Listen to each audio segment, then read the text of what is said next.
দেখেন, আমরা অনেক সময় অনেক ভাত আমাদের নষ্ট হয় না ঠিক। সকালে ঠান্ডা বাসে ভাত খাইতে ভালো লাগে না, বাচ্চারা তো একেবারে খায়ই না। তাই যাতে বাচ্চা সহ ঘরের সবাই এই ভাতটাকে না ফেলে, না নষ্ট করে, সুন্দর করে খুশি খুশি মনে খাইতে পারে, তার জন্য যে কয়েক দিনের জমানো ভাত, অনেকগুলি ভাত জমে গেছে।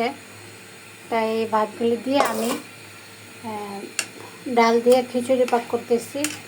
ডালগুলির আগে সব মশলা দিয়ে একদম মাংসের যত মশলা আছে একটু মুখে সাজানোর জন্য আমি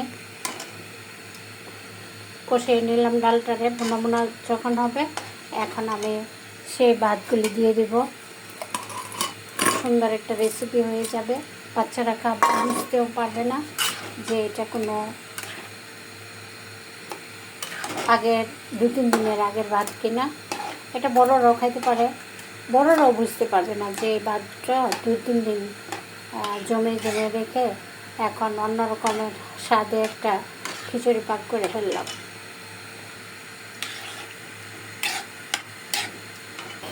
এখন ভাতটা একটু ভালোভাবে মেশার জন্য একটু গরম পানি দিব।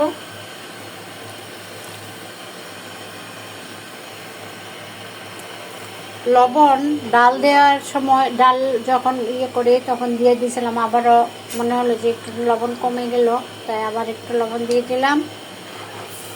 ভাতটা যেন একটু ভেঙে যায় খিচুড়ি, নাহলে তো চায় থাকে ভাত আমার দিকে।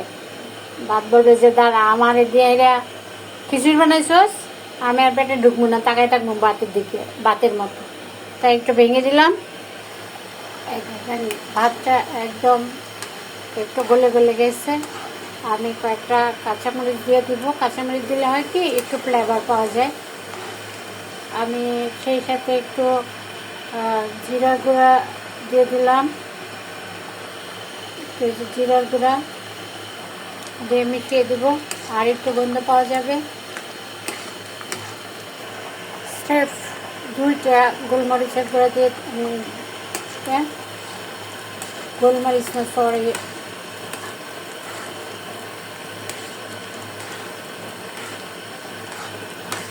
গোটা বলে যাবে, গোটা দিয়ে দিলাম একটু ফ্লেভারটা সুন্দর আসার জন্য।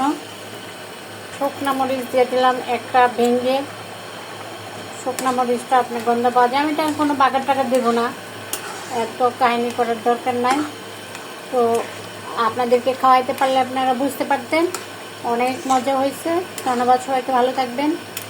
ভিডিওটা পছন্দ হলে লাইক কমেন্ট করবেন, আমার পাশের সাথেই থাকবেন। ধন্যবাদ সবাইকে।